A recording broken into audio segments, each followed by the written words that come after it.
안녕하십니까. 예, 계속해서 스피노자의 정치론 제8장을 읽어보겠습니다. 지난 시간에 26절 내용까지를 살펴봤는데요. 지금 스피노자가 최선의 귀족국가 첫 번째 유형을 지금 묘사하고 있습니다. 귀족국가는 크게 두 유형이 있는데, 하나는 지금 우리가 다루고 있는 하나의 도시가 중심이 되는 귀족국가가 있고, 그리고 또 다른 유형은 여러 도시들이 연합해서 연방을 구성하고 있는 그런 귀족 국가가 있습니다. 첫 번째 모델은 이제 군주 국가하고의 차이를 우리가 염두에 두면서 봐야 되는데, 이걸 우리가 무슨 암기 과목 공부하듯이 지금 배우려고 하는 것이 아니라, 이 안에 스피노자가 제안하고 있는 여러 제도들이 어떤 의미에서 정치적으로 유의미한가를 우리가 이해하는 겁니다.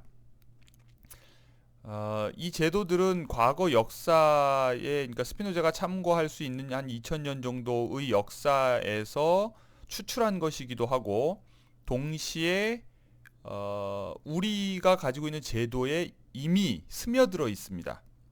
그 영향 관계를 우리가 사실 주의 깊게 살펴보면 느낄 수 있고, 또 우리가 가지고 있는 제도들을 개선하는 데에 또 뭐랄까 힌트 또는 아이디어로 사용할 수도 있죠.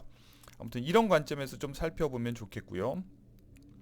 지난 시간 26절까지의 내용에서는 이제 이 검찰관 회의에 대해서 살펴봤습니다. 그러니까 군주 국가에는 이런 것이 없는 반면에 지금 귀족 국가에는 있어요. 그러니까 군주 국가에서 스피노자가 중점을 두고 있는 것은, 군주 국가는 주권자가 한 명인 군주 왕이기 때문에 그 왕의 자의성, 왕이 자기의 기질에 따라서 임의로 지배하는 것을 막을 수 있는 장치를 최대한 확보하는 것이었고, 지금 귀족 국가에서는 다수의 귀족이 주권자이기 때문에 그 다수의 귀족의 자의적 지배를 막기 위한 제도적 장치들을 마련하고 있는 거예요. 그리고 그 일환으로서 이 귀족들이 얼마나 법을 잘 지키는지를 감시하는 검찰관 제도를 만들어 두고 있는 거죠. 왜냐하면 감시하는 자와 감시받는 자가 인적으로 분리되지 않으면 안 된다고 보기 때문에, 최대한 나이가 많은 사람들로 은퇴를 앞둔 사람들을 이제 검찰관으로 임명하는 그런 제도를 갖추고 있습니다. 자, 우리가 이제 이런 연속선상에서 보면 마지막 11장의 내용이 미완이지만, 주권자의 자의적 지배를 막는 것이 기본적으로 스피노자의 목적이에요. 그래야 모두가 자유롭다는 거예요. 그렇다면 민주국가도 결국 전체 다중이 주권자인 국가인데, 지금 우리가 살고 있는 대한민국처럼 국민이 주권자인 이런 국가인데, 이곳에서도 결국 국민이 자의적으로 또는 변덕스러운 기질에 따라서 통치를 하지 못하도록 막는 장치가 필요한 것은 당연한 거죠. 그리고 결국 그 모든 것을 관통한 핵심은 뭐냐면 법치예요. 법치. 합리적인 법에 의해서 모두가 지배를 받고, 그리고 합리적 법을 만드는 데에 모든 사람의 역량이 최대한 동원되는 방식, 그것이 가장 안정적인 국가를 만드는 비결이고, 그 안에서 모든 사람이 가장 자유로울 수 있다고 하는 거죠. 자, 이제 27절에서는 이런 귀족 국가, 여기에서 지금 상상하는 귀족 국가는 거의 5천 명 정도의 귀족들이 전체 회의에 참여하는 그런 귀족 국가인데, 이 회의가 신속하게 진행되려면 어떤 절차를 따라야 할까, 이런 회의 진행 방식을 다루고 있습니다. 아주 재미있는데요. 귀족 국가이지만 그 귀족 국가가 운영되는 방식을 민주적으로 하려고 해요. 왜냐하면 귀족들 간의 평등이 중요하기 때문에. 평민과 귀족 간의 평등이 중요하진 않지만 귀족 간의 평등은 매우 중요하기 때문에, 어떤 결정을 할 때에 누군가가 더 많은 권한을 행사하지 않도록 그것을 유지하는 데 최선을 다합니다.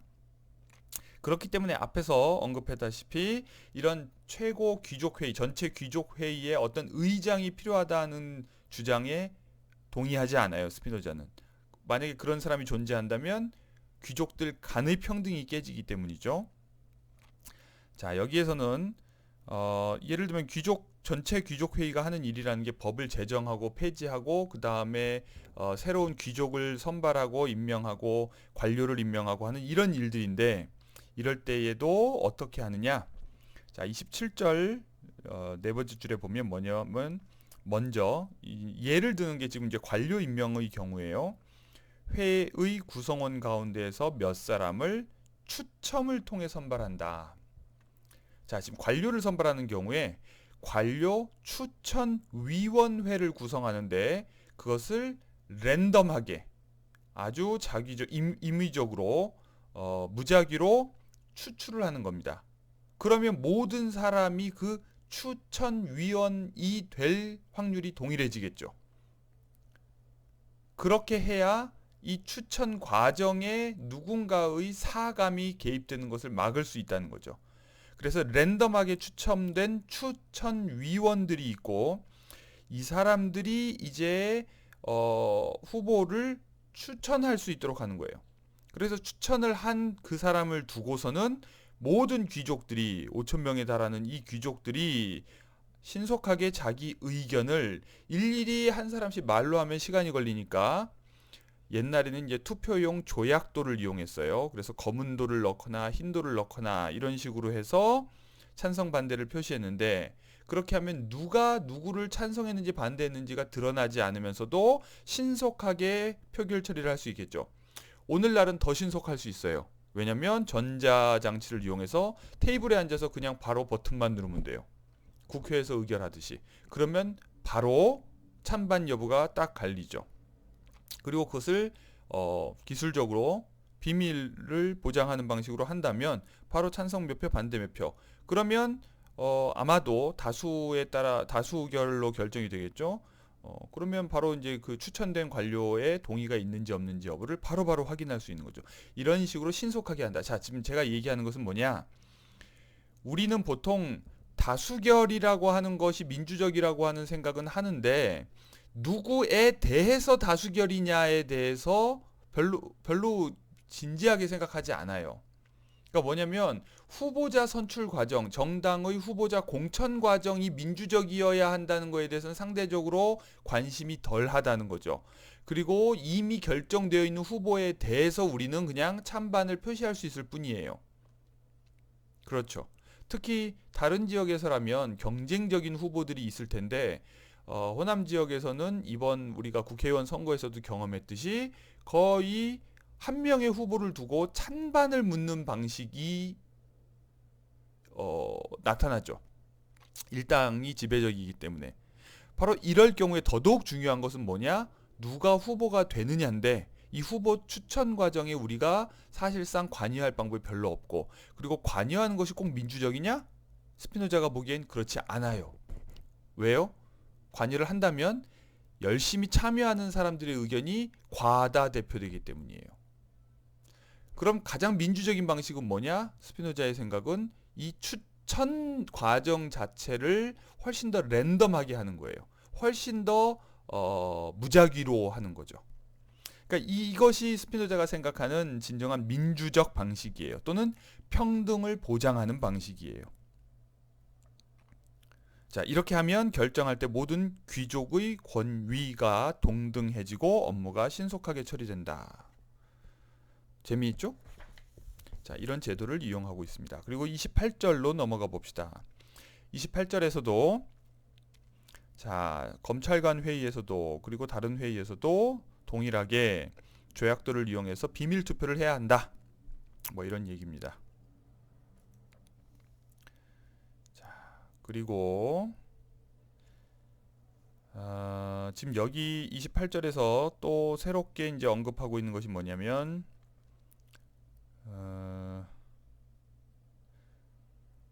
뭐냐면 검찰관이 여기서 이제 검찰관 회의가 한 100명 정도 규모로 구성되어 있어요. 그래서 나중에 살펴볼 원로 회의 400명과 합치면 500명 정도. 그러니까 전체 귀족의 10분의 1 정도가 전체 귀족 회의 안에서도 공직자가 되는 겁니다. 그런데 이 100명 정도가 되는 검찰관 회의, 즉 귀족들이 법을 얼마나 잘 지키는지 여부를 감시하는, 그리고 잘 어기면 처벌하는, 바로 이 역할을 하는 검찰관 회의가 100명 정도라고 하더라도 매일 모일 수는 없기 때문에 상임 검찰관 회의가 필요하다고 지금 생각하고 있어요. 그 규모는 10명 이상, 그러니까 한 10분의 1 이상이죠. 그리고 이 사람 중에 한 명이 의장을 맡고 이 사람들이 매일 모여서, 자, 이 검찰관 회의가 하는 본질적 기능이 뭐냐면 귀족들의 횡포를 방지하는 거예요. 귀족들이 얼마나 법을 잘 지키느냐. 스피노자가 굉장히 중요하게 생각하는 것이 뭐냐면 군주국가에서도 그랬지만 왕이 백성을 못 괴롭히게, 그리고 동시에 그러므로 백성도 왕에게 위협이 되지 않게, 서로 두려워하지 않을 수 있게 하는 거예요. 그러니까 이 귀족 국가에서도 핵심은 귀족도 평민을 두려워하지 않을 수 있게, 그리고 평민들도 귀족을 두려워하지 않을 수 있게 하는 방법. 그리고 그 방법은 뭐냐? 귀족이 법대로 법을 지켜가면서 권력을 사용하는 거죠. 법을 지켜가면서 지배하는 거예요. 그러면 피지배자들도 불편하지 않고, 그러니까 지배자들을 위협할 일이 없다는 거죠. 그러려면 귀족들이 통치를 얼마나 제대로 하는지, 법을 지켜가면서 하는지를 감시하는 누군가가 있어야 된다는 거예요. 지금 우리가 최근 몇 달 동안 계속해서 이제 이 대한민국에서 논의를 한 사안이 뭐였냐면, 검찰이 검찰 권력을 자의적으로 이용한다는 거예요. 그런데 검찰이 얼마나 자신들의 권한을 법대로 투명하게 집행하는지, 합리적으로 이용하는지를 감시하는 기구가 없단 말이에요. 그리고 검찰의 권한 남용을 누군가가 고발하면 그것 자체를 또 검찰이 수사해야 되고 기소해야 되는데 검찰이 스스로 안 한다는 거죠.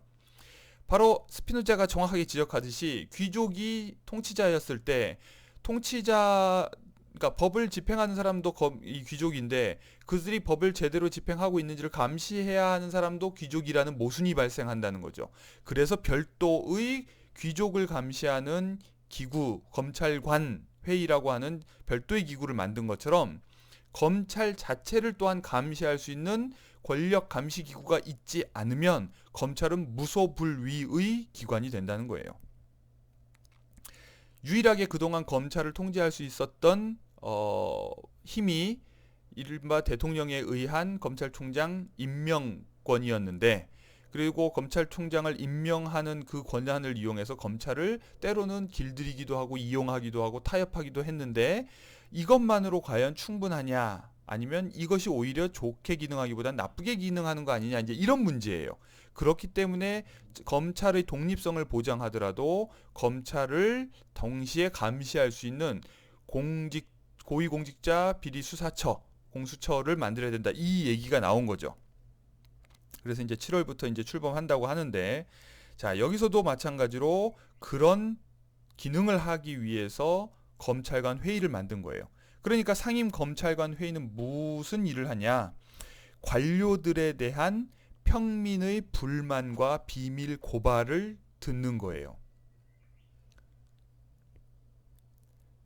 관료들은 대부분 귀족들일 테니까요. 이제 나중에 뒤에 가서 41절 부분에서 다시 한번 이 이야기가 연관된 이야기가 나오는데, 이때 이 관료 중에 또한 재판관도 포함이 되어 있는 거예요.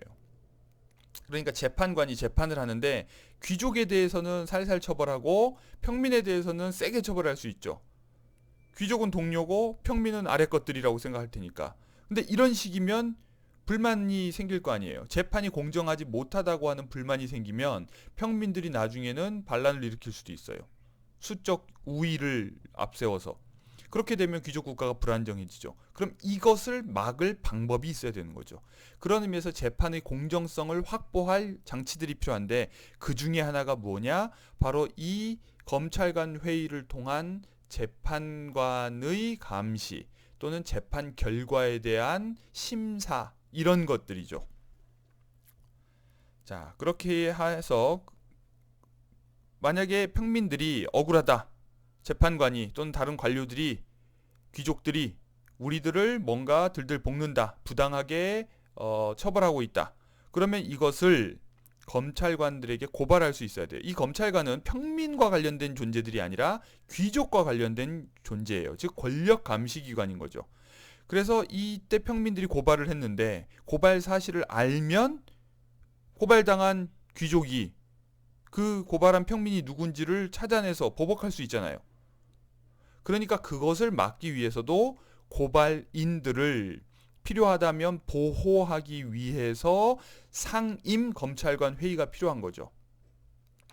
그리고 만약 일이 지체되면 위험이 있을 것이라고 그들 가운데 누군가가 판단했다면 전체 회의를 검찰관들이 모이곤 하는 정해진 때가 이르기 전에 소집하기 위해서도 검찰관 상임회의가 매일 모여야 된다 이 얘기예요. 자, 이해되죠?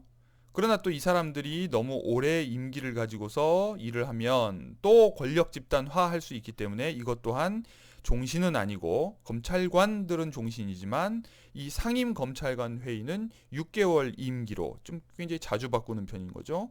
그렇게 해서 3년이나 4년이 지난 후가 아니면 다시 선출되지 못하도록 해서 이들이 권력 집단으로 변질되지는 않도록 하는 이런 장치를 마련하는 겁니다.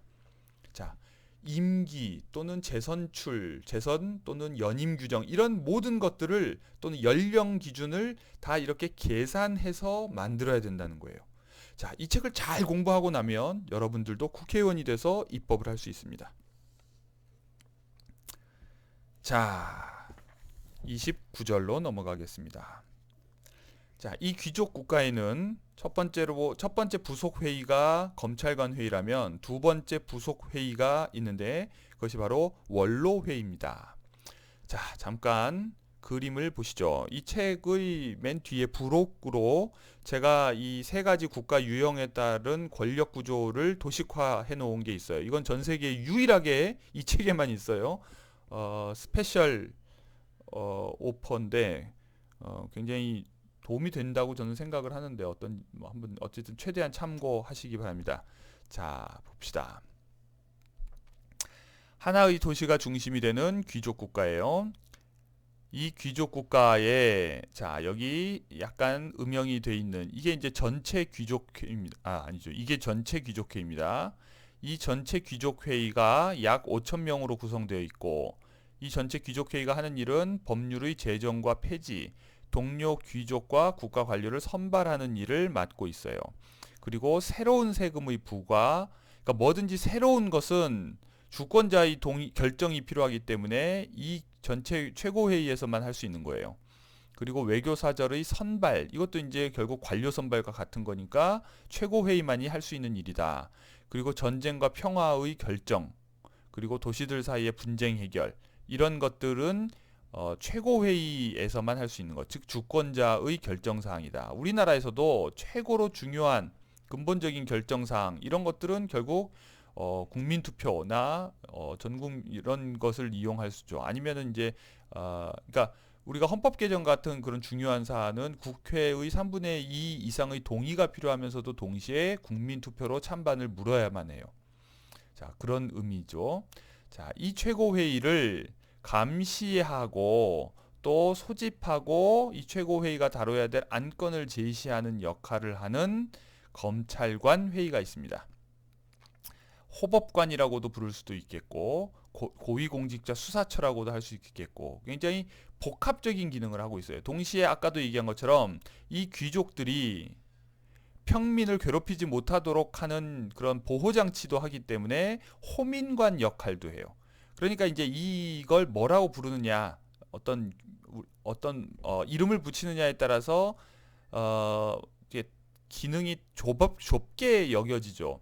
그래서 검찰관이라고 하니까 이제 기소만 하는 것처럼 느껴질 수도 있어요.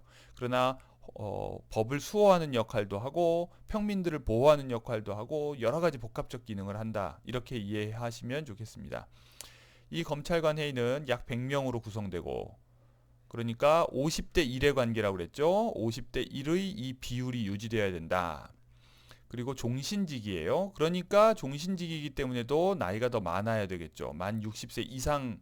그리고 이미 원로 경력이라는 얘기가, 여기서 원로 회의는 나이가 이제 원로라고 그러니까 우리에게 느낌이 안 오지만 스피노자가 생각하는 원로 회의는 행정부예요.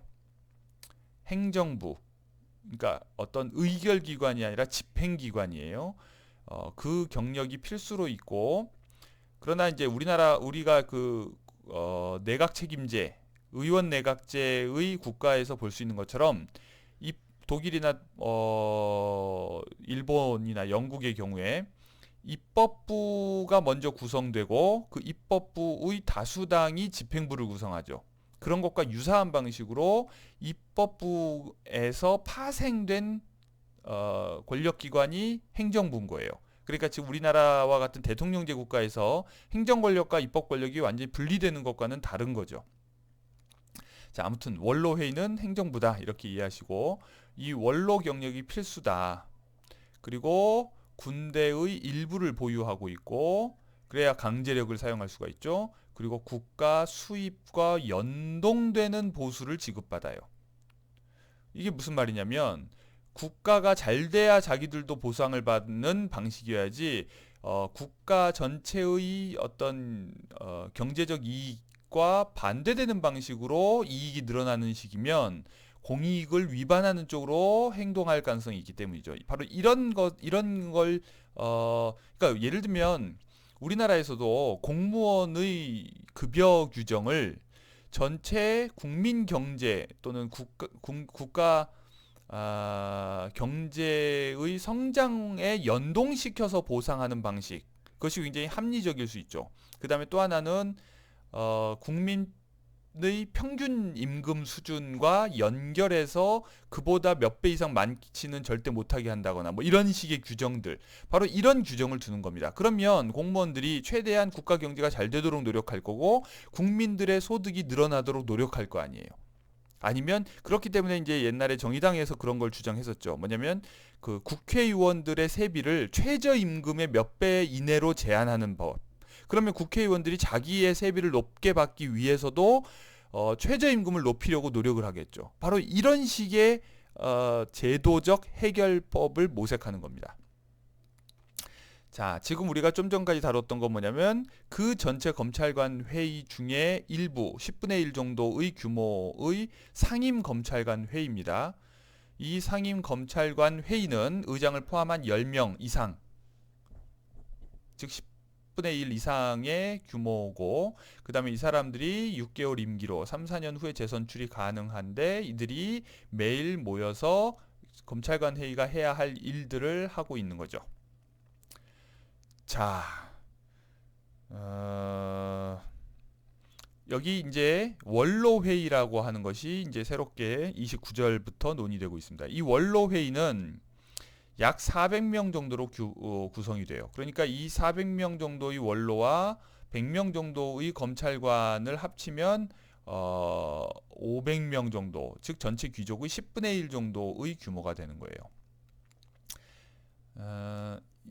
그러니까 우리는 집행부 그러면 훨씬 더 적은 수가 필요할 거라고 생각하는데 스피노자는 뭐든지 규모를 크게 해요.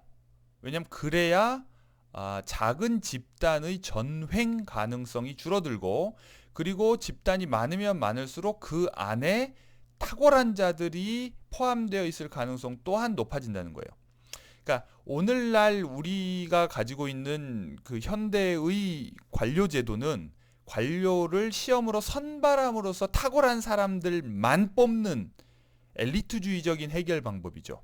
그러니까 스피노자는 그런 식의 엘리트주의적 해결 방법보다는 그런 엘리트가 포함되어 있을 가능성이 어느 정도 있다, 2%다 라고 하면 더 그만큼 충분히 더 많은 사람들을 선발하는 방식이에요. 왜 그럴까요? 이게 낭비처럼 느껴질 수도 있는데 우리가 경험을 통해서 확인할 수 있는 것은 실제로 우리가 뭐 시험을 통해서 선발한 공무원들이 다 훌륭하던가요?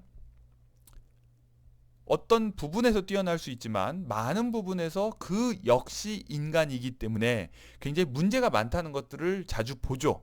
부패하는 공무원들이 좀 많아요. 그리고 또 미친 소리 하는 사람들도 굉장히 많죠. 국민을 개돼지로 하는 사람들도 있고. 그러니까 이런 다양한 사람들이 있다는 것을 우리가 인정한다면 바로 선발이 능사가 아니라는 거예요. 그렇기 때문에 스피노자는 귀족을 물론 평민 중에서 선발하지만 다시 그 귀족 중에서도 선발을 한다고 해서 원로회의가 탁월한 사람들만으로 구성될 거라고 생각하지 않는 거예요. 그러니까 탁월한 사람들이 섞여 있을 가능성이 언제나 2% 정도는 최소한 된다면 그만큼 더 많은, 훨씬 더 많은 사람들을 뽑는 거죠. 50배 많은 규모로. 그러니까 한 400명이라면 한 8명 정도의 탁월한 사람들이 있다는 거예요. 그리고 그런 사람들만으로 행정부가 구성되는 것 충분히 가능하다. 그렇다면 8명 정도를 확보하기 위해서는 400명을 해야 된다. 그리고 그렇게 해야 파벌의 위험이 적다. 이렇게 생각하는 거예요. 우리가 정말 8명이 필요하다고 해서 8명만 뽑으면 그 8명 중에서 5명이 결국 핵심 권력을 장악할 수도 있는 거죠. 또는 뭉치지 않은 사람들 사이에서 3명 정도, 4명 정도로도 충분히 그런 일들이 벌어지죠. 그러면 다시 군주 국가로 넘어갈 위험이 있다. 바로 이런 위험을 늘 경계하는 겁니다. 자, 그리고 이 원로 회의도 나이가 만 50세 이상이에요. 왜냐하면 모든 사람이 다 원로가 될 가능성을 가지지 않으면 귀족들 사이에서의 평등이 깨지겠죠. 그러니까 나이를 최대한 높이고 그리고 임기도 1년에 불과하게 하는 거예요. 그러나 이 사람들이 어떤 뭐랄까요? 어떤 경험이라고 하는 것이 중요한 분야이기 때문에 2년 후에 재선출될 수 있도록 하고 그리고 이 사람들은 공적인 업무를 수행합니다. 법률을 공포하고 법률을 제정하는 건 여기에서 하는 거고 공포하는 것은 여기서 하는 거예요. 그리고 도시를 방어하고 군대를 지휘하고 세금을 부과하고 외교 사절을 응대하고 파견하는 일들 이런 행정적인 일들을 하는 겁니다.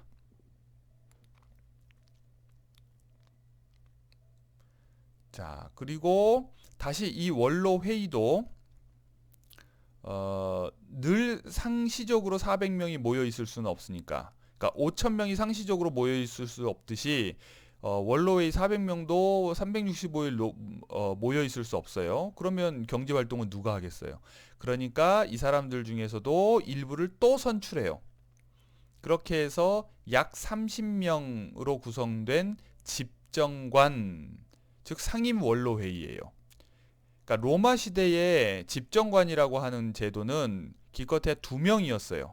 즉 왕정을 폐지하고 한 사람이 권력을 가지고 있으면 위험하니까 행정을 집행하는 것은 필요한데 그 사람들을 둘로 나눠서 왕이 되지 못하도록 한 거죠.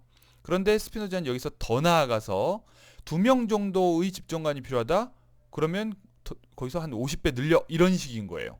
그래서 여기서도 지금 이제 30명 정도의 상임 원로회의 집정관을 두고 우리나라에서는 말하자면 대통령 1명을 두는 건데 여기서는 30명을 두는 거예요.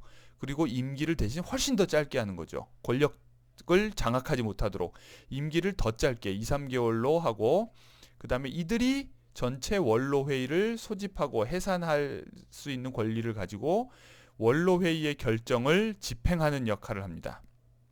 이 모든 것을 집행하는 관료 집단이 또 있겠죠. 그리고 편지를 접수하고 원로회의 안건을 심의하고 안건을 상정하고 하는 이런 일들을 하는 거예요. 그리고 다시 또 이런 상임 원로회의가 행여라도 법을 어기지는 않는지를 바로 이 상임 검찰관 회의가 또 감시하겠죠. 자, 검찰관 회의가 하는 일은 모든 집단을 귀족 집단을 감시하는 역할을 하고요. 원로회의는 기본적으로 집행이에요. 그래서 전체 원로회의, 상임 원로회의, 그리고 전체 귀족회의는 어쨌든 최고회의죠. 이 나라의 최고회의예요. 자, 원로회의에 대해서 그림을 보면서 개략적으로 다 설명을 했습니다.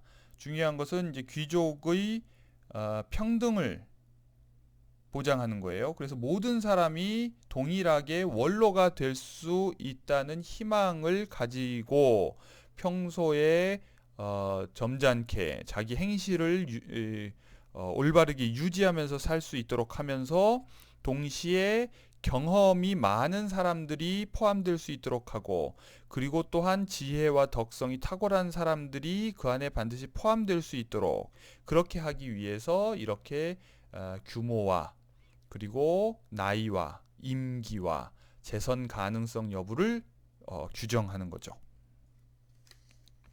자, 그 내용이 29절부터 30절 그리고 31절 내용입니다. 자, 31절을 보시면 원로들에게는 전쟁보다 평화에서 더 큰 이익이 그들에게 돌아가는 방식으로 수입이 주어져야 된다. 자, 스피노자는 군주정에서도 그랬지만 귀족정에서도 지극히 평화 지향적이에요. 그러니까 전쟁 지향적이진 않아요. 그러니까 나라를 지키기 위해서 용감한 사람들을 만들어내려는 마음은 있지만 기본적으로 침략주의적인 발상을 가지고 있지는 않아요. 그렇기 때문에 모든 권력기관의 구성원들의 수입과 평화를 연동시키고 있어요.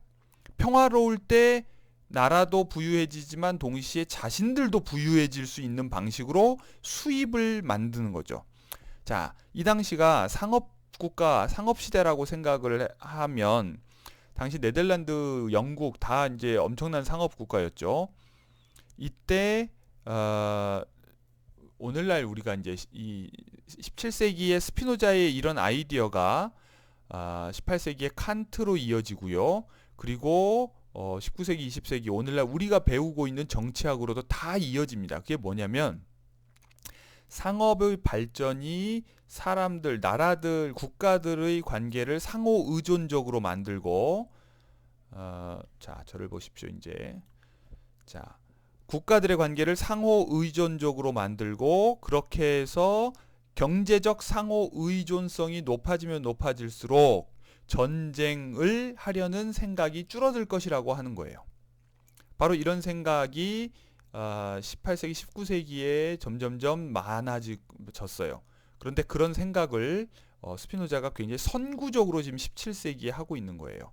그렇게 해서 무역과 자, 지금 이 원로들에게는 어떤 수입이 주어지냐면 31절 내용입니다. 국내에서 다른 지역으로 또는 다른 지역에서 국내로 운반되는 상품들의 일정 부분 1% 또는 2%의 세금을 원로들에게 수입으로 주는 거예요. 그 말이 뭐예요? 관세죠. 수출 관세, 수입 관세. 그러면 사람들이 자기가 부자가 되고 싶어서라도 계속해서 무역이 활성화되기를 원하겠죠. 지금 같은 코로나 사태에서 무역이 정지 상태예요. 수입 수출이 정지돼 있어요, 서로. 만약에 이렇다면 그러면 원로들은 수입이 없는 거예요. 그러면 빨리 이 코로나 사태를 어떻게든 극복하고 다시 무역이 활성화되기를 바라겠죠. 또 전쟁이 나요.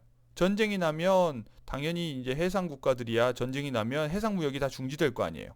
또는 해적이 들끓어요. 바로 이런 것을 적극적으로 막으려는 노력들을 할 거 아니에요. 전쟁을 가능하면 막고 피하고 전쟁보다는 외교 협상을 통해서 해결하려고 하고 바로 이런 식의 평화 지향성을 그 사람들에게 덕성으로서 가지도록 요구하는 것이 아니라 상업적인 경제적 이윤 동기에서 가질 수밖에 없도록 만드는 거예요. 이런 발상. 그러니까 스피노자는 철저하게 사람들의 이기심을 부정하지 않고 오히려 이기심을 긍정하면서 그 이기심의 발로가 공익으로 이어지도록 하는 겁니다.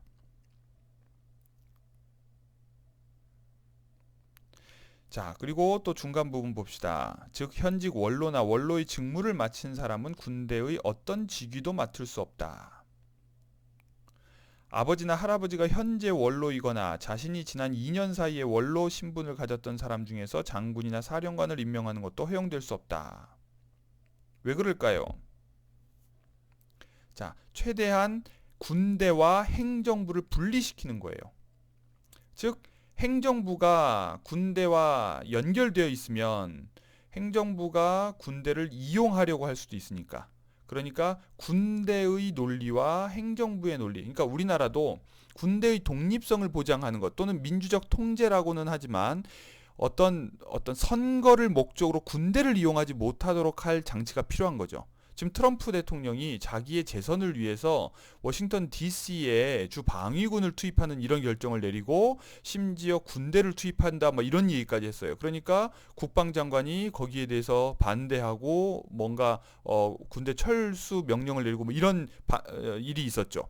그러니까 뭐냐면 우리가 민주주의 국가는 훨씬 더 문제가 없을 거다 이렇게 쉽게 생각하는데 오히려 정치사를 보면 이런 민주적으로 결정되는 국가에서도 그 선거에 자신의 권력이 달려있는 정치인들이 선거에서의 당선을 위해서 이른바 포퓰리스트적으로 군대를 이용할 가능성들이 늘 있어요. 그걸 전쟁을 이용할 수도 있고 바로 이런 위험을 차단하는 겁니다. 그래서 이 행정부인 원로회의의 구성원은 절대 군대에 관여하지 못하도록 하고 있고 그리고 동시에 지난 2년 사이에 원로 신분을 가졌던 사람 그럼 곧 2년이 지난 후에 다시 원로가 될 수도 있기 때문에 이런 사람들이 군대에 관여하지 못하도록 하는 거예요. 특히 지휘관이 될 수 없도록 하는 거죠. 자, 이런 구상 철저하게 권력 분립의 원칙을 사용하고 있는 거예요. 자, 그리고 원로들에게는 언제나 전쟁보다 평화에서 더 큰 수입이 있도록 한다. 원로들은 전쟁을 해야 할 국가적 필요가 없는 한 결코 전쟁을 권하지 않을 것이다. 자, 다음으로 넘어가 봅시다. 287쪽입니다. 자, 많은 사람들이 이 귀족 국가에서 평민들의 부담이 많지 않을까 이런 우려들을 하는 거예요. 왜냐하면 귀족 국가의 귀족의 수가 많으니까 평민들이 그 귀족들의 뭔가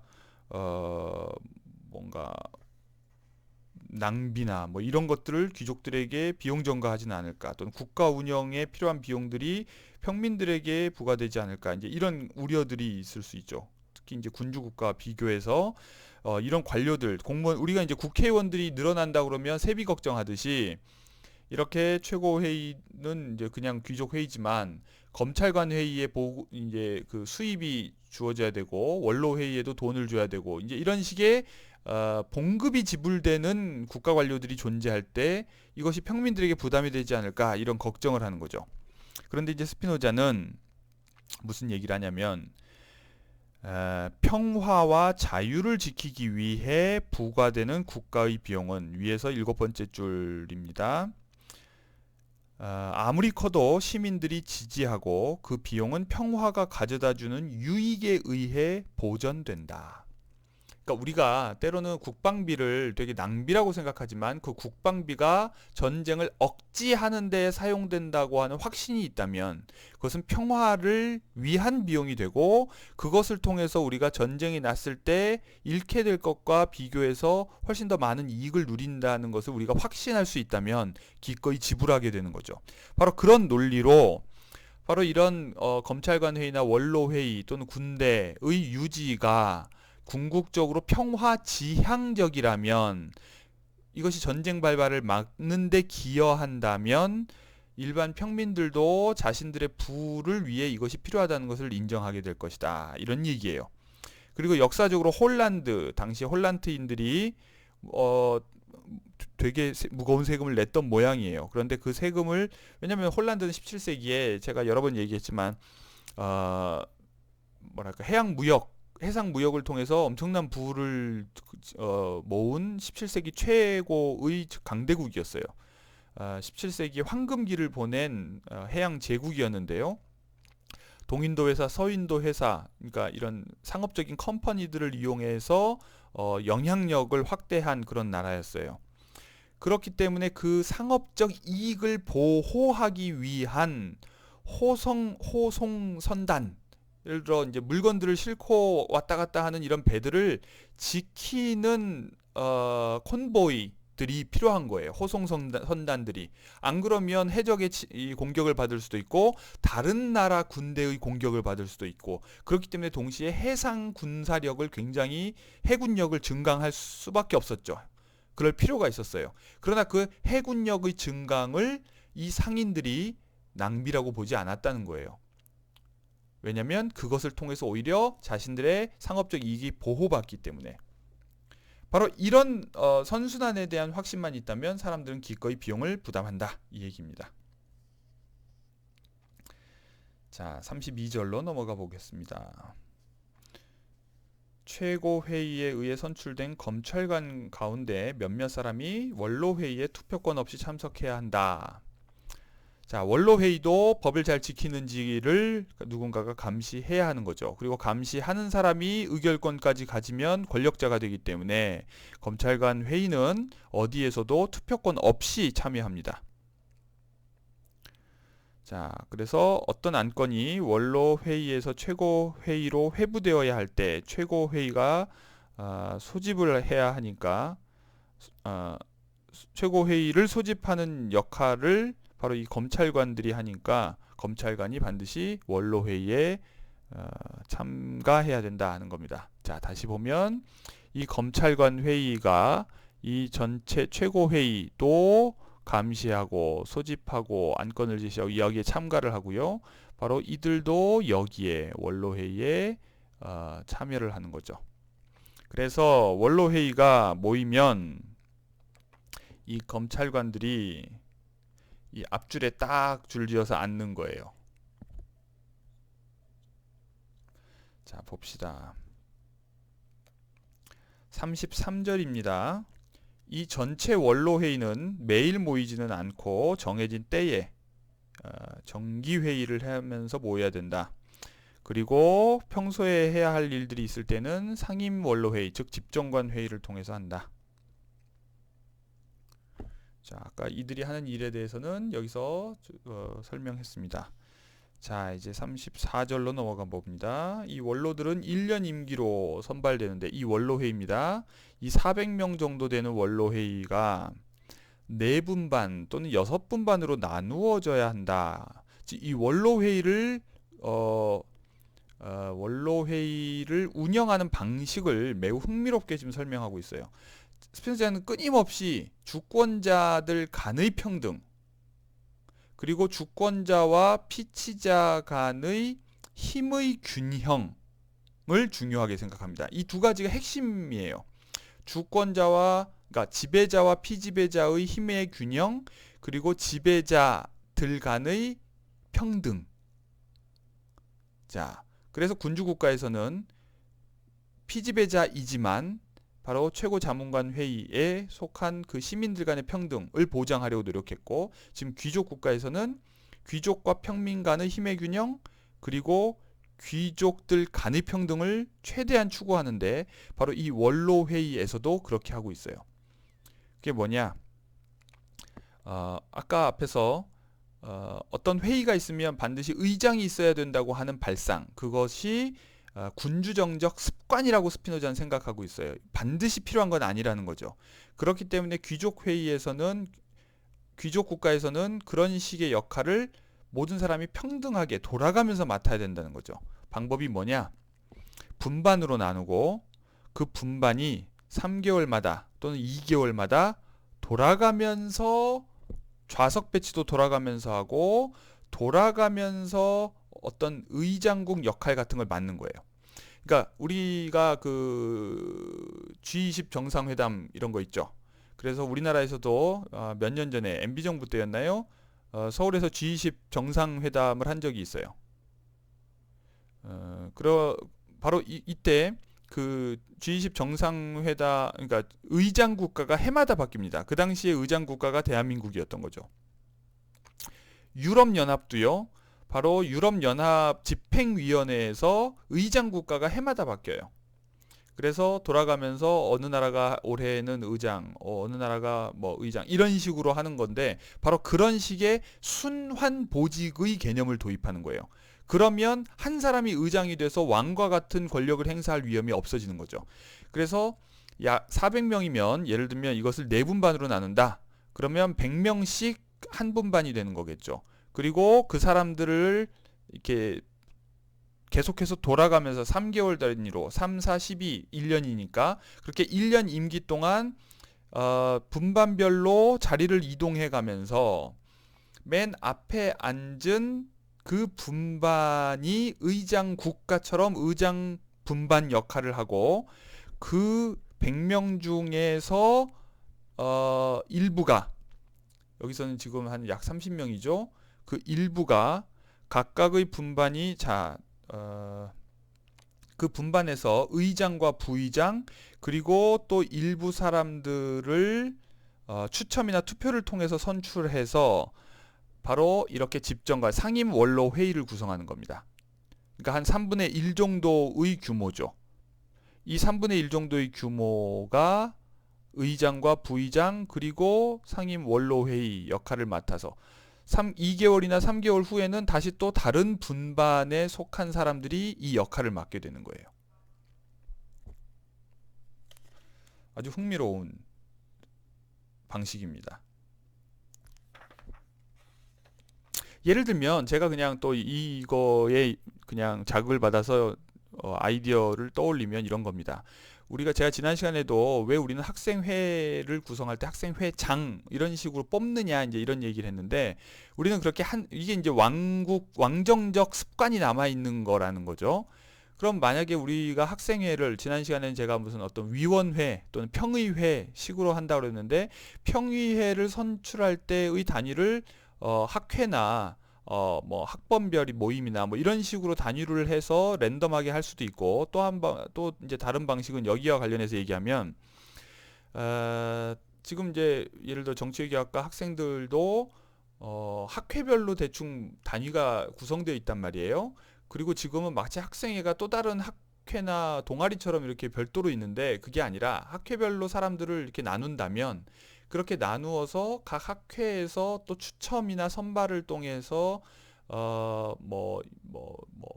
대여섯 명 이런 식의 이제 집행부를 배출을 하는 거죠. 그렇게 해서 모인 집행부가 그러면 뭐 한 2, 30명이 될 수도 있겠죠. 그 다음에 각각의 학회에 속한 집행부들이 3개월 단위로 또는 2개월 단위로 이제 학회가 5개냐 뭐 4개냐 6개냐에 따라 다르겠는데 그렇게 돌아가면서 2개월, 3개월, 4개월 단위로 돌아가면서 의장 학회 역할을 하는 거예요. 그렇게 하면 평등해지는 거죠. 이것이 바로 민주적이라는 거예요. 우리는 그냥 전체 학생들을 대상으로 투표권만 주면 민주적이라고 착각하는데 그것이 민주적이지 않다는 것이 스피노자의 생각이에요. 자, 아무튼 이런 제도 실험들을 우리가 초등학교 때부터 다양한 방식으로 해볼 수 있으면 좋겠는데 이 수업을 듣는 학생들이 나중에 혹시라도 교사가 되면 학급에서 그런 시도들을 다양하게 해보면 좋겠어요. 그렇게 해서 다양한 경험 데이터가 우리가 또 축적이 되어야 어떤 제도가 어떤 효과를 가져온다 이런 것들을 할 수 있죠. 지금 스피노자는 과거의 경험들을 통해서 새로운 제도적 아이디어를 제시는 하고 있지만 이 제도를 실행해서 어떤 실제 효과가 나타났는지 장점은 뭐고 단점은 무엇이었는지 뭐 이런 것들을 지금 우리가 확인할 수 없기 때문에 우리가 특히나 이제 소규모의 지방자치단체 수준에서 이런 다양한 실험들을 해볼 수 있으면 좋을 것 같아요. 자, 35절로 넘어갑니다. 집정관의 수를 결정하는 일은 그리 정확하게 할 수 없다. 자, 스피노자가 강조하는 모든 어떤 규모와 관련해서 늘 강조하는 것이 뭐냐? 평등과 관련해서, 즉 모든 사람들이 돌아가면서 할 수 있을 정도의 어떤 규모 이런 것도 중요하죠. 그것은 언제나 임기와 연동되어 있어요. 임기가 길면 길수록 규모도 커져야 될 거고요. 임기가 짧으면 규모가 작아도 괜찮죠. 그래야 다양한 사람들이 할 수 있으니까. 그래서 지금 이 집정관의 수의 경우에 근데 이제 또 하나의 중요한 그 규모와 관련된 스피노자의 주장이 뭐냐면 매수될 수 없을 정도로는 많아야 된다. 끊임없이 수가 적으면 매수되기가 쉽다는 거예요. 특히나 이게 행정 권력이기 때문에 뭔가를 결정하는 권한들이 있죠. 예를 들면 뭐 군대 지휘도 그렇지만 도시 방어 이런 거 다 사실 오늘날로 치면 SOC 사업 아니에요.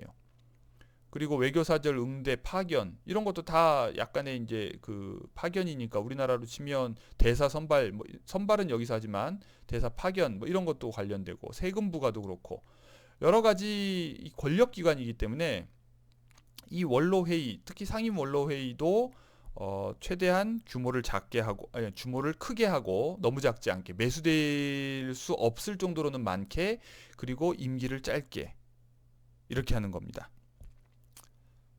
그리고 집정관 수가 너무 적으면 한두 사람의 불참만으로도 공적 업무에 차질이 생길 수가 있으니까 또 적정 수준으로 많아야 된다. 자, 이게 이제 이 재밌는 구절이 나오는데요. 자, 35절 다섯 번째 줄, 넷째 줄입니다. 35절 넷째 줄 끝에 보면 그들이 공적인 일에 대해 어떤 것도 단독으로 결정할 수 없을지 몰라도 자, 수가 너무 적으면 원로 회의를 질질 끌 수 있고 최악의 경우에는 아무것도 아닌 것을 제안하고 더 중요한 것을 감춰 원로 회의를 속일 수 있기 때문이다. 자, 뭐가 떠오르나요? 자, 너무 규모가 적으면 한두 사람이 일부러 불참을 해서 회의 보이콧을 함으로써 뭔가를 결정하지 못하도록 할 수도 있고 또 참석하는 경우에도 반대를 자꾸 해가지고 질질 끌 수도 있고 여러 가지 방식으로 전체 회의의 결정을 자기들 중심으로 끌고 갈 수 있다. 즉 다수면은 결정하는 데에 영향력을 행사할 수 있지만 다수가 아니더라도 소수가 의미 있는 소수면 전체 수가 워낙 적어서 예를 들어 서너 명인 경우에 한두 명은 굉장히 강한 힘을 가질 수가 있죠. 그러니까 이런 것을 지금 우리가 국회에서 보고 있죠. 뭐예요? 비토크라시라고 하는 거죠. 비토크라시. 자, 비토는 라틴어로 이것도 아니다 저것도 아니다 이런 뜻인데요. 그래서 우리가 유엔과 관련해서 유엔에서 안보리 상임위원 국가들이 가지고 있는 가장 강력한 힘이 비토권이라고 얘기하죠. 거부권. 그래서 뭔가 대북 제재 또는 먼 제재 그러면 소련이 거부하고 중국이 거부하고 이랬잖아요. 바로 이런 권리를 비토권, 거부권이라고 그러는데 이 거부권이 오히려 지배적 영향을 발휘하는 것 그것을 비토크라시라고 프란시스 후쿠야마가 신조어를 만들어냈어요. 즉 미국의 공화당과 민주당이 예를 들면 지금 트럼프가 공화당 소속인데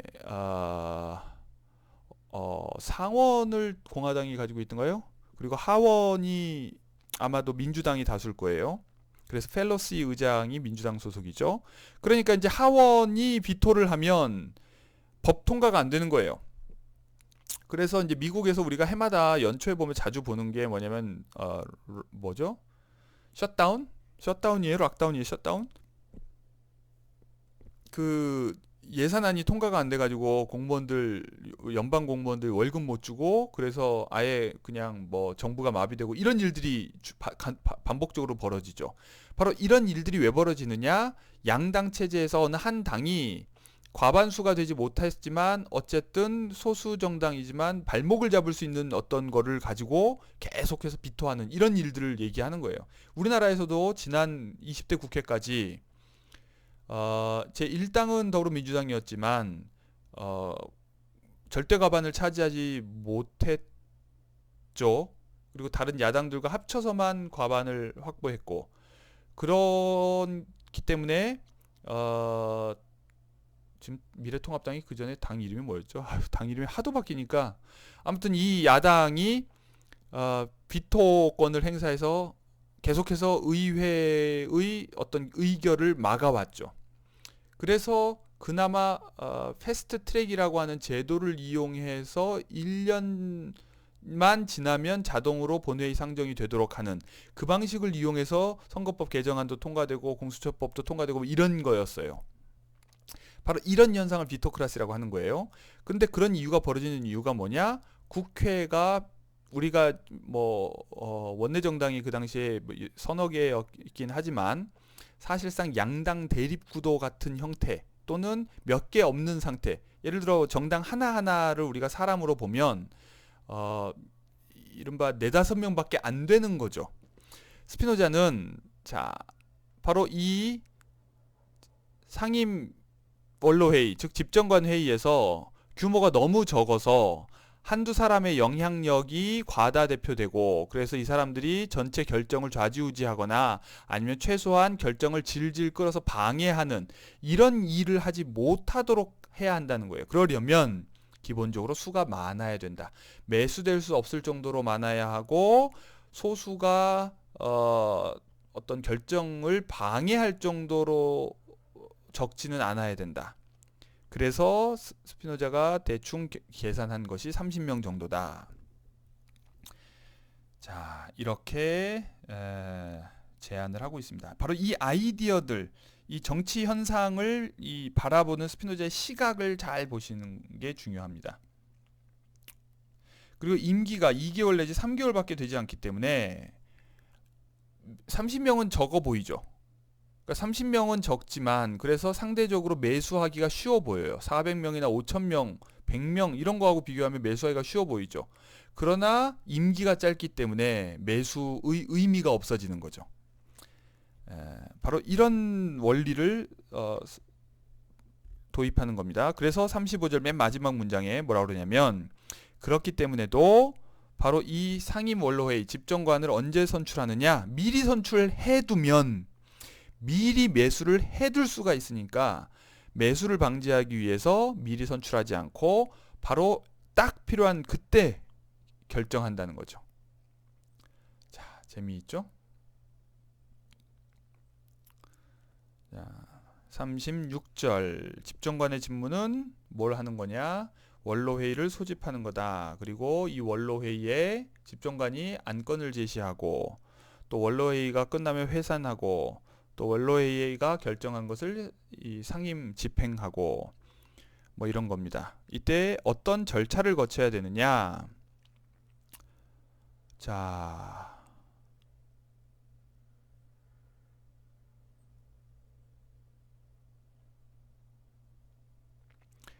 집정관들이 원로회의가 결정해야 할 안건을 제시하는데, 자, 이 36절에서 제시하고 있는 이 심의 절차, 이 집정관 회의의 회의 절차가 굉장히 또 재밌습니다.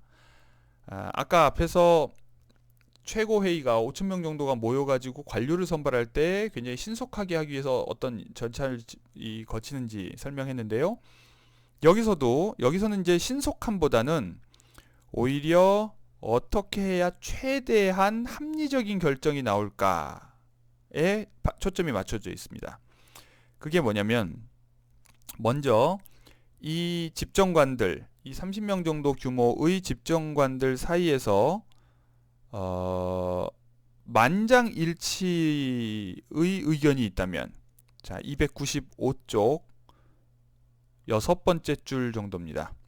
자, 이에 관해 모든 집정관이 같은 생각을 가지게 되었다면 그때 원로회의를 소집하고 자신들이 이제 만든 안건을 제시하고, 안건을 차례대로 제시한 후에 집정관들이 이 전체 집정관들의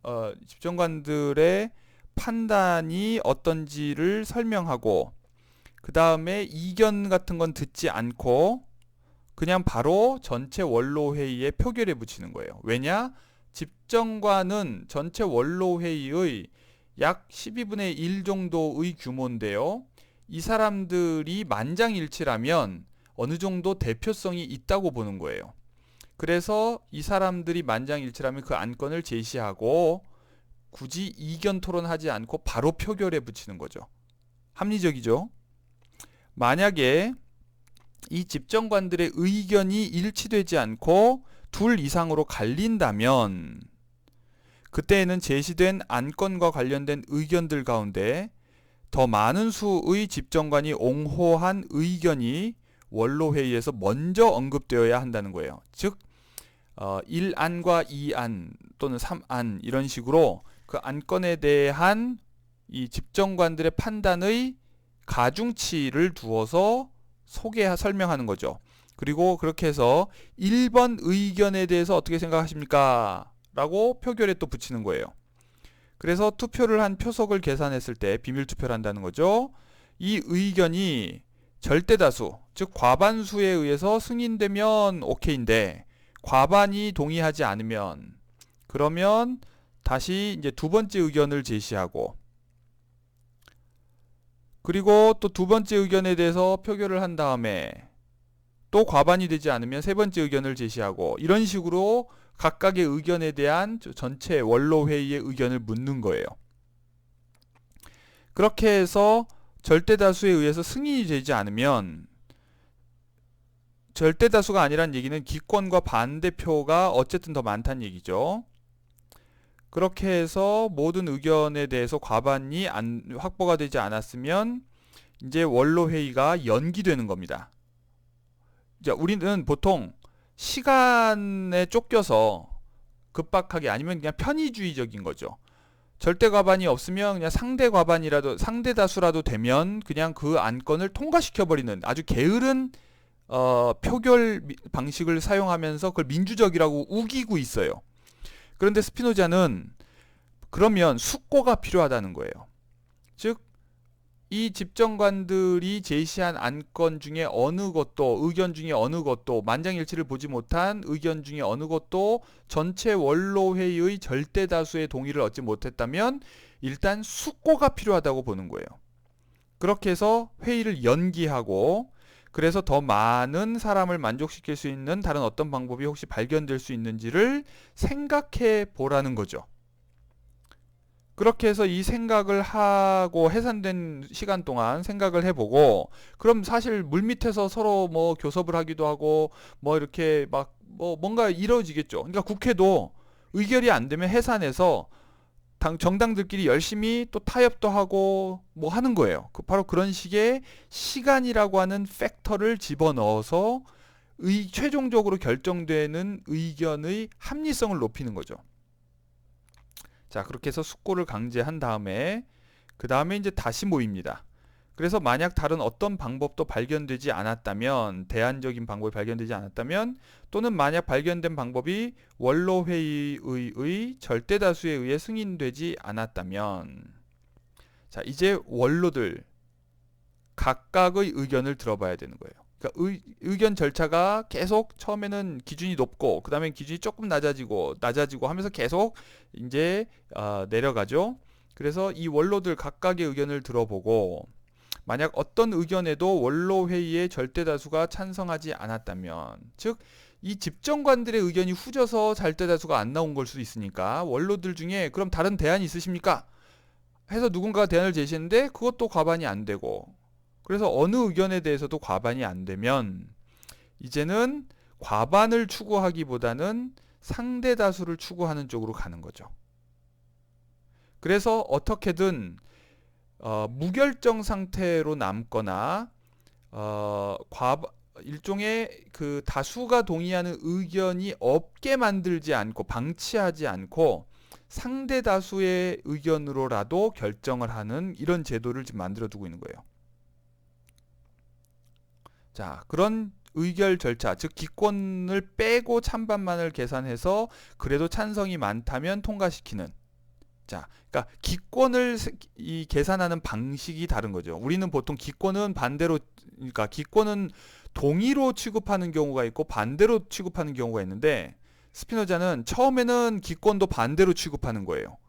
그리고 나중에 가서 결국 절대다수가 나오지 않으면 기권을 찬성으로 포함시켜서 생각하는 식으로 해서 어쨌거나 결정을 내리는 거죠. 자, 어때요? 합리적이지 않아요? 자, 36절에서 설명한 이런 의결 절차 우리가 참고할 만합니다. 바로 이렇게 할 때에 모든 사람들의 의견이 최대한 동등하게 대우받을 수 있게 되는 거죠. 바로 이것을 지금 스피노자는 귀족 국가를 묘사하고 있지만 그 귀족 국가 안에서의 귀족들 간의 평등을 최대한 보장하는 의결 절차로 제시하고 있는 거예요. 즉 귀족 국가는 귀족들 간의 민주적 결정 과정이 필수적으로 필요하다고 보는 거죠. 자, 이제 이 국가에는 또한 법원이 있습니다. 검찰관 회의가 있는데 법원이 있어? 이거 뭐지? 이렇게 생각할 텐데 오늘날 우리가 가지고 있는 기소를 하는 검사와 재판을 하는 판사가 아니에요. 심지어 이 재판을 하는 판사들조차 재판관조차 검찰관 회의의 감시를 받기 때문에 이거는 검사 판사의 관계가 아니에요. 옛날에는 그런 식의 제도가 없었어요. 자, 이제 이 법원에서는 뭘 하냐면 사인들 간의 관계를 다룹니다. 사인 간의 관계. 그러니까 뭐냐면 귀족 간의 관계, 귀족과 평민의 관계, 평민과 평민의 관계에서 생길 수 있는 민형사상의 사건을 다루는 거예요. 그러니까 이것은 고위공직자 수사처가 담당하는 공직자들의 부패를 감시하는 것과는 좀 다른 거죠. 자, 그래서 이 재판관은 임기직이에요. 그리고 매수될 수 없을 만큼 또 수가 많아야 돼요. 자, 스피드자는 늘 이걸 강조합니다. 그리고 불법 행위를 감시하고 분쟁을 종결하고 형벌을 부과해요. 근데 여기서 말하는 불법 행위는 최고회의의 구성원인 귀족들이 법을 어기는지를 감시하는 것과는 좀 다른 의미로 구체적인 법률을 어기는지를 보는 거죠. 여기서의 법이라고 하는 것은 근본법, 국가의 근본법과 이 관련된 거라면 여기서는 구체적인 민사법, 민법과 형법 이런 것들을 어기는지를 보는 거예요. 자, 임기제를 도입하는 이유는 만약에 이것이 종신직이 되면 후한을 두려워하지 않고 가혹한 판결을 할 수가 있죠. 그런데 만약에 임기직이면 자신들도 결국 나중에는 판결의 대상이 되는 일반 귀족이 돼요. 그러니까 후임 재판관을 생각해서라도 자기가 함부로 할 수 없겠죠. 그러니까 바로 이걸 통해서 공정성을 확보하는 거예요. 그러나 이 관계에서는 공정성의 확보가 아니라 오히려 감시자와 감시받는 사람의 구분이 더 중요한 거예요. 자, 이 관계와 이 관계가 다르다는 걸 잘 기억하세요. 그래서 이 관계에서는 일종의 순환보직처럼 임기제로 운영을 하고 있어요.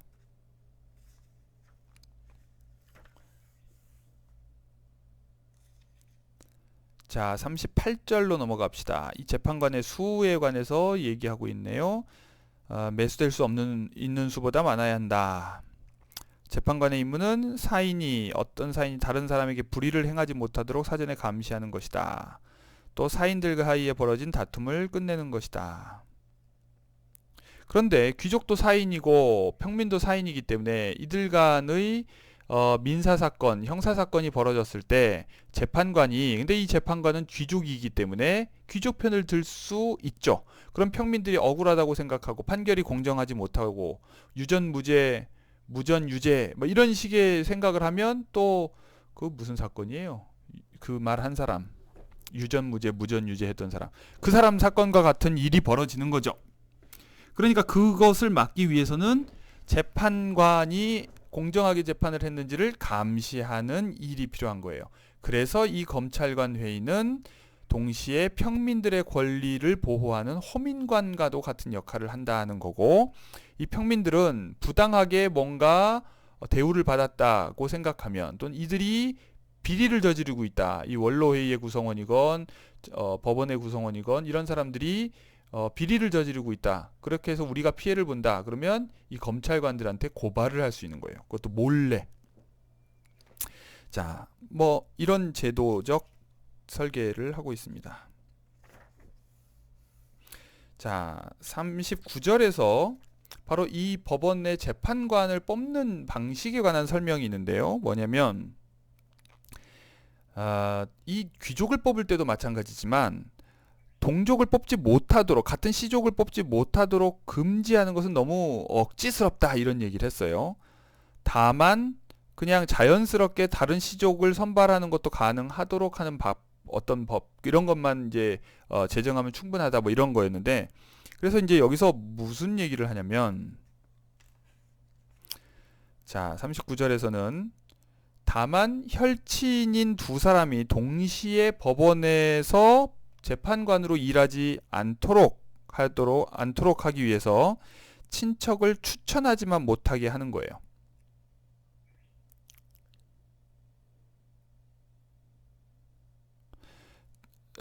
자, 301쪽 넷째 줄입니다. 자, 이 재판관 회의에서는 다만 혈친인 두 사람이 법원에서 자리를 차지 않도록 하는 걸로 충분하다. 자, 모든 사람이 이 다른 시족일 필요는 없다. 같은 시족인 것 정도는 괜찮은데 같은 혈친이어서는 저 형제나 부자나 이런 식이면 곤란하다. 이런 얘기예요. 그런데 자, 여기에서 전체 최고회의에서 동료 귀족을 선발할 때 어떤 방식을 사용하냐면 넷째 줄 최고회의에서는 그저 선출할 때만 법률을 통해 어떤 사람이 자기 친척을 추천하지 못하도록 하고, 자, 결혼이 생겼어요. 결혼이 생기면 이 사람 중에 이제 다시 또 지난번처럼 추천위원을 추첨으로 뽑겠죠. 그럼 그렇게 해서 누군가가 뽑혔어요.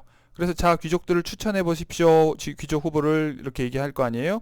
그럼 이때 자기 친척을 추천하지만 못하도록 하면 충분할 거라는 거예요. 그렇게 해서 추천된 사람을 전체에게 가부를 묻는 거죠. 그렇게 해서 가하면 뭐 되고 부하면 그 사람은 귀족이 안 되는 거고. 자, 이런 식으로. 그리고 또 국가 관료를 임명할 때 서로 친척인 두 사람이 항아리에서 제비를 뽑지 않도록 하는 것으로 충분하다. 여기서 제비 뽑는다고 얘기했어요. 그러니까 스피노자는 끊임없이 뭔가 추첨제의 원리를 민주제라고 생각하고 있어요. 확률의 동일함, 똑같은 확률을 가지는 것을 민주주의라고 생각하지, 우리가 지금 생각하는 것과는 전혀 달라요. 우리는 그런 의미에서 고대인들 또는 스피노자의 생각의 민주주의는 아니에요.